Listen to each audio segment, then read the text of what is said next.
BC TV 18 की हमारे साथ जुड़ रही हैं सोनिया, क्या डिटेल्स हैं आपके हाथ? थैंक यू अर्चदा। तो जैसे आपने कहा कि जो ईवी बिजनेस है एमएनएम का, उसमें बहुत ही तेज़ी से इन्वेस्टमेंट आ रहा है और अगले 2 हफ्तों में एक इन्वेस्टमेंट आने वाला है। एक large Asian PE fund invest करेगी एमएनएम के इलेक्ट्रिक व्हीकल बिजनेस में।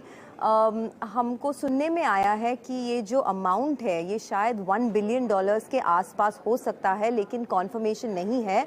बट नेक्स्ट 2 वीक्स में ये जो फंड इन्फ्यूजन है ये आ जाएगा। और एमएनएम का जो ईवी बिजनेस है उसका ग्रोथ पाथ बहुत अच्छा है। एज आपने भी अभी कहा है, जुलाई ऑफ 2022 में एक लार्ज इन्वेस्टमेंट आया था ब्रिटिश इंटरनेशनल इन्वेस्टमेंट से, जहाँ पे BII ने अप टू $250 मिलियन का इन्वेस्टमेंट किया था एमएनएम के ईवी सब्सिडरी में। वैल्यूएशन ईवी बिजनेस का जो वैल्यूएशन है वो तकरीबन $9 बिलियन के अमाउंट तक है। बट ये जो next round of fund infusion जो आएगा एक लार्ज एशियन पीई फंड से, वो होगा अबाउट $1 बिलियन के आसपास। हम लोग ने एमएनएम को अप्रोच किया था, उनसे रिस्पांस नहीं मिला है क्योंकि कंपनी जो है साइलेंट पीरियड में है, उनका रिजल्ट्स आने वाला है। लेकिन जो एसयूवी बिजनेस है उनका, ईवी एसयूवी बिजनेस, वो बहुत तेज़ी से आगे बढ़ रहा है। और एमएनएम के मैनेजमेंट ने पहले भी हमें कहा था कि जो इन्वेस्टमेंट है उनको ये ईवी बिजनेस में नेक्स्ट 2 से 3 साल तक 10,000 करोड़ का इन्वेस्टमेंट चाहिए। इसीलिए बातचीत चल रही है सेवरल इन्वेस्टर्स के साथ, और अभी नेक्स्ट 2 वीक्स में एक large Asian PE fund invest करेगी एमएनएम के ईवी बिजनेस में। बैक टू यू सोनिया, करीब 2.5 से 3% तक का हिस्सा BII ने लिया था जब पिछले साल ये ऑन बोर्ड आए थे जुलाई में।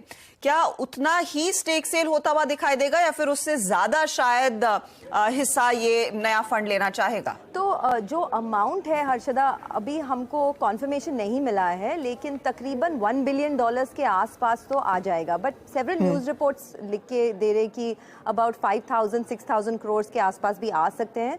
लार्ज चंक आएगा उसका तो हमें गारंटी है, लेकिन कितना आएगा एग्जैक्ट अमाउंट नहीं पता। बट नेक्स्ट 2 वीक्स में डेफिनेटली ये फंड इन्फ्यूजन हो जाएगा।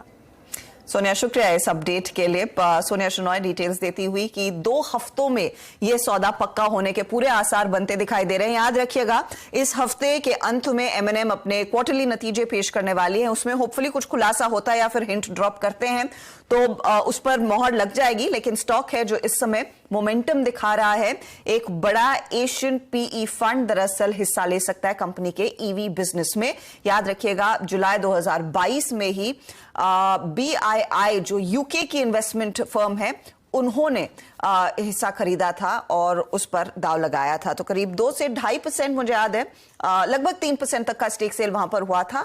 और अनीश शाह ने जब नेटवर्क 18 से बातचीत की थी कुछ ही हफ्ते पहले, उन्होंने इंडिकेट किया था कि हम आगे जाकर निवेशक नहीं ढूंढ रहे हैं, लेकिन हमें ऑफर्स मिल रहे हैं, उनको कंसिडर करेंगे अगर कुछ अच्छा लगता है। और if it all stake offload होगा वो 2.5 से 3% तक का ही होगा। वो स्टॉक आप रेडार पर रखें, इंपॉर्टेंट डेवलपमेंट है। चलिए अब